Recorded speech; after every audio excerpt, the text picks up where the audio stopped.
Prieks redzēt mans bijušos kolēģis Kristīni un Kārli redzēju. Tā kā es esmu strādājis laikam tuvu arī šim darbam mazlietiņ, kas ir ar sociālo darbu.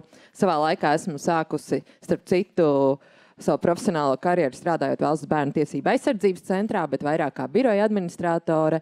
Un pēc tam mēs ar Kristīnu Veipspalu esam kopā strādājuši Latvijas Valsts bērnu ciemata asociācijā. Tā kā nav arī sveša jūsu nozara, kā reizēm saka, savējais starp savējiem. Esmu Kristīna Ķērve, jau vairāk kā 20 gadus savu profesionālo dzīvi veltu komunikācijas nozarei. Esmu arī mācības spēks dažādās Latvijas augstskolās. Un es tiešām ticu, ka mūža izglītībai ir liela vērtība, un tāpēc es labprāt dalos arī pieredzē ar citiem un piekrītu kaut kur uzstāties. Tas būs ļoti grūti. Tiešām neesmu pieradusi vienā vietā stāvēt, bet centīšos. Par to ļoti, zinot, ka man ir īsts laiks, es bez gariem ievadiem. Un tad, kad mēs runājām pirms mēneša, ka jums būs šāda konference, un tas lūgums bija vairāk arī pastāstīt, kas tad notiek ar jauniešiem, kādus sociālo mediju kanālus viņi izmanto, ko viņi dara un ko jūs varētu darīt šajā labā. Jāatzīst, ka jauniešiem, ja tā drīkst teikt, vienīgais komunikācijas kanāls ir sociālie mēdīji. Ja mans uzdevums arī augstskolās strādājot ar topošajiem gan komunikācijas nozares, gan citu nozaru profesionāļiem ir pastāstīt un iepazīstināt arī ar tradicionālajiem mēdījiem, ka ir laikraksti, ka ir žurnāli, televīzijas raidījumi un radio, kas mums liekas pats par sevi saprotami, tad tur ir liels acis, par ko es stāstu, tik daudz avīžu, tik daudz būtisku lietu, un jums noteikti ir skaidrs, ka sevišķi tie, kas ir no reģioniem, ka reģionālajā avīzē ir ļoti liels spēks, ka to abonē, ka to pērk, ka kaimiņš kaimiņam dod lasīt, bet jauniešiem tas ir savādāk, jauniešiem tie ir viennozīmīgi sociālie mēdīji. Un, kas ir interesanti, arī gatavojoties šai prezentācijai, es sapratu, hei, jaunieši, tas ir pasaules dati, par Latviju šie dati nav sīki pieejami, bet pasaulē jaunietis vidēji pavada 3 stundas dienā sociālajos medijos. Tas ir vidēji. Tas nav mazākais, tas nav lielākais, tas ir pietiekami daudz. Un kas jums vēl ir jārēķinās, ka jaunietis vairs daudz ko nevaicā, kā mēs sakam, mammai Googlei, viņš to pavaicā sociālajos mēdījos, atrodas sociālajos mēdījos, jo sociālajos mēdījos arī ir tas palielināmais stikliņš, kur ievadīt atslēgas vārdus, kā es saku, un atrast to informāciju. Un tas ir tas reizē spožums un posts, kas arī mums, kas grib sasniegt šīs dzirdīgās ausis, ka mums ir jāmācās apgūt šo dažādu sociālo mediju kanāli, vai otrs, ko es vienmēr saku, aiciniet palīgā veidot šo saturu, nodot šo vēstījumu tām dzirdīgajām ausīm ar tām auditorijām, kas tur ir jūtas kā zivs ūdenī. Un, ja man būtu jāuzrunā jaunieši, es jau esmu tam vecumam 3 reizes par vecu. Tas nozīmē, ka es meklētu kādu jaunieti, kurš ir aktīvs konkrētajā sociālo mediju kanālā un uzticoties, stāstot, ko mēs vēlamies, lai nodod šo informāciju, strādātu ar šiem konkrētajiem jauniešiem. Lai cik es pazīstu labi digitālo komunikāciju, lai cik kas notiek, bet es redzu, kas man notiek mājās, man ir apkārt daudzi tādi, jau 20 gadnieki, 21, 22, 23, un kā viņas pasmējās, ko tad tur atkal grib pateikt, vai vēl kaut ko, tas nav stāsts par vienaudžu sarunu ar vienaudžu sarunu, un ko tu tur tante stāstīja. Mēs labāk zināsim un tam līdzīgi. Tāpēc ir tas jautājums arī vietējās kopienās, kurās jūs strādājat, vai jūs zināt jauniešus, kas ir aktīvi sociālajos mēdījos un ar kuriem jūs varētu sadarboties arī tāda vēstījuma nodošanai. Tas nav stāsts, kā mēs vienmēr sakam, ko tad mēs viņiem maksāsim. Tas nav par maksāšanu, tas ir par cieņpilnu tādu attiecību, draudzību veidošanu, un viņi paši padalīsies ar šo informāciju, ko mēs viņiem nodosim.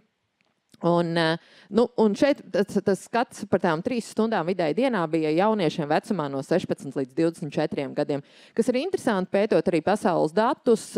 Pārsvarā visās statistikās ir 18+, jo jūs jau zinat, oficiāli jaunieši ļoti daudzās sociālo mediju platformās nedrīkst veidot saturu, bet ir vecāki, kas palīdz, bērni ir pietiekami gudri, ka viņi sev to vecumu nomaina, un viņi to tā kā kopumā izveidot to kontekstu.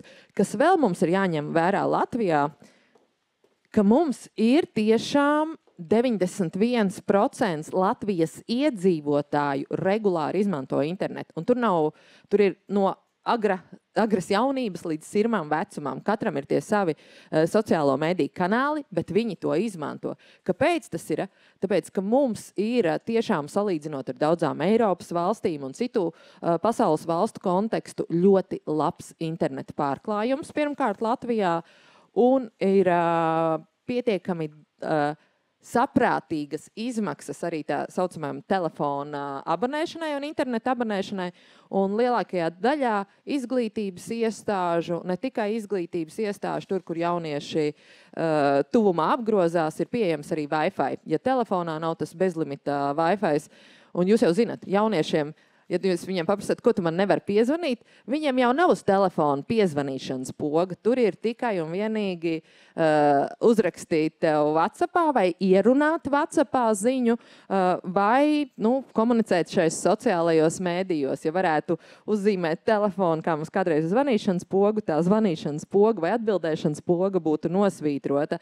Un kas vēl ir paradoxāli, ka bērniem skolā, ja tu prasi, kas viņam ir uzdots, viņam jau īsti pat nav klases biedru telefona numuru, jo telefons ir vajadzīgs sociālo mediju komunikācijai un spēlītēm. Tās ir tādas specifika. Bet vairāk datu noteikti būs pieejama arī kaut kāda tendence. Novembra beigās mani kolēģi kopā ar studentiem biznesa augstskolā Turība pašlaik veic vienu pētījumu par jauniešu paradumiem sociālajos mēdījos, un es skatījos, ka kolēģis bija rakstījuši, ka 27. novembrī prezentēs. Tā kā viņas ir izveidojuši anketu, pašlaik notiek arī aptauja, atgādinājumi, jo jaunieši arī slink uz to anketu atbildēšanu. Tas arī ir fakts. Bet arī pētot šos datus kopumā, pirmkārt jau šie sociālie mēdīji ir kā informācijas iegūšanas avots. Tas, ko es teicu, nevis mēs vairs meklēsim, kā uztaisīt sviestmaizi, kā izpildīt kaut kādu uzdevumu, kur googlē, bet mēs to paprasīsim TikTokam.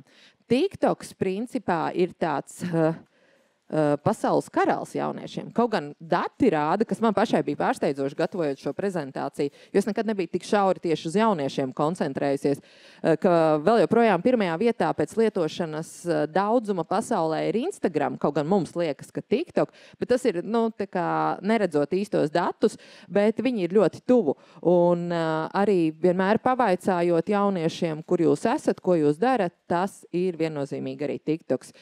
Kāpēc viņiem vairs nepatīk tik ļoti Instagrams, tāpēc, ka tur tās mammas, tās tantes ir ienākušas. Jo sākumā, tad, kad izveidojās Instagram, tas bija viennozīmīgi jauniešu, bet tagad pārāk daudzi var izsekot, ko viņi dara, un TikTokā jūs neizsekosiet tam visam, ko viņi tur dara. Un tāpēc te skaidrs, ka viņiem tā ir būtiskākā informācijas ieguves vieta. Un tad šeit nav jautājums, vai arī jums par jūsu darbu vai vispār ir jābūt šajos sociālajos mēdījos un jāsaprot, kuros kanālos. To, ko pirmīt Mārtiņš teica, jā, mēs ar mūsu stakeholderiem, tā mēs to varētu teikt, ar lēmumu pieņēmējiem strādājam, uz tiem ir citas auditorijas. Uz lēmumu pieņēmējiem būs Facebook, uz lēmumu pieņēmējiem būs LinkedIn, uz viņiem nav tik būtiski ne Instagrams, ne TikToks, bet ja jūs vēlēsieties noķert tieši jauniešu dzirdīgās ausis, tad tas viennozīmīgi tikai būs šie divi kanāli, kurā jums būs jādarbojās vai jāmeklē kāds cits jaunietis, kas šo informāciju var nodot. Un ko vēl jaunieši, ja viņi kaut ko grib pirkt, kaut ko meklēt, viņi arī meklēs sociālajos mēdījos, pētīs to produktu. Un nevelti, dāmas, jūs zinat, cik daudz jaunietis māca, kā krāsoties, kuru lupu krāsu, acu laineru izvēlēties un tam līdzīgi. Un man liekas, vai tiešām tas ir aktuāli? Un tad, kad es katru gadu mācu multimēdijas, kur studentis var veidot, studenti kopumā, bet var veidot video saturu, audio saturu, un viņas arī taisa video par to, kā uzkrāsoties. Un man liekas, tiešām, bet ir tā auditorija. Tas ir tas stāsts, ka mēs nevaram vērtēt bez sevis, ka mums ir ļoti jāieklausās un jāapskatās, ko tie jaunieši tur dara. Un tad par to jūsu darba specifiku, kas ir tās lietas, ko jūs arī tādā nepiespiestā, draudzīgā, reizēm caur humoru veidā varat pastāstīt vai sarunāties, jo kas ir vēl forši, jūs zināt, ir tādi, angliski sakot, laivi, jeb tiešsaistes, jauniešiem patīk tiešsaists. Tas nav saistīts ar jūsu darbu, bet, lai jūs saprastu, to arī TikTok sociālā mēdīja spēku, ir tāds latviešu kosmētikas zīmols Silmači, kurš ražo bioloģiskos produktus. Tā varētu būt gan ziepes, gan dezodorantus, un viņi savu popularitāti izrādās ieguva caur jauniešiem. Viņi taisīja tiešsaistes, kā viņi pako produktus, redz, kur sarunājās, un viņi tādā veidā uzaudzēja gan to sekotāju skaitu, gan uzreiz jaunieši pirka produktus, un es personīgi par šo zīmolu uzzināju no saviem studentiem. Es nezināju neko, viņi man visu izstāstīja caur TikTok, un pēc tam tālāk, es redzu, kā tas viss ir attīstījies, esmu runājusi ar zīmolu pārstāvi, bet tas ir tik liels spēks, par ko mums vispār neaizdomāties. Tikai pēc tam tas zīmols gāja uz veikaliem, uz sadarbībām, jo caur tādu jauniešu uzrunāšanu. Un te ir arī tā informācijas iegūšana par produktiem. Cik daudzi jūs esat taisījuši kaut kādas tiešsaistes, tos saucamos laivus, sarunājušies ar jauniešiem, organizējuši diskusijas? Protams, arī saziņas un attiecību uzturēšanai arī ļoti daudz jauniešu pat to WhatsApp neizmanto, jo tā saucamais direct messages, tiešās ziņas Instagramā, TikTokā, Snapchats vēl joprojām nav miris, bet tas tiek izmantots. Un kas ir visinteresantākais, šeit atkal ir tāds paradoks. It kā, tad es esmu Latvijas asociācijas sabiedrisko attiecību profesionāļiem valdes priekšsēdētāji. Tad, kad studentiem ir jaunajiem kaut kādi darbi vajadzīgi, man sāk plūst ēpasti, vai jūs tur atbildēsiet, vai mēs varēsim nointervēt. Šogad septembrī es esmu atvaļinājumā ārpus no Latvijas, un man Instagramā vienā dienā baigi birst ziņas. Instagram ziņās, kaut gan informācija par mani publiski pieejama, ēpasti ir publiski pieejama. Es tur esmu tādas augstskolas students, es gribētu, lai jūs atbildat uz jautājumiem. Es esmu tādas augstskolas students, un vairāki, bet kur viņi meklē Instagramā? Kur vēl kaut kas notiek tikai šādā veidā, par kādu ēpastu var būt runa? Kādā telefonā? Un jūs man atbildat arī Instagramā. Es saku, nē, mīļie, es esmu gatava tikai sarunāt pa telefonu vai Zoomam, bet neatbildēšu. Jo vēl jau ir stāsts intervija, tas nenozīmē intervija. Tas ir, es tev aizsūtīšu jautājumus, un tu man šeit pat ierunā tās atbildes vai uzraksti, lai es tās varētu izmantot. Un te ir arī tas stāsts, kā saziņa un attiecību uzturēšana ir tikai un vienīgi šai sociālajā mēdījā. Un tad jautājums arī jūsu darbā, ja jūs gribēsiet pieklājīgi, oficiālais saziņas avots ir ēpasts, tad jūs to savu ēpastu nekad atbildi dzīvē nedabūsiet. Man atkal ir tikko piemērs,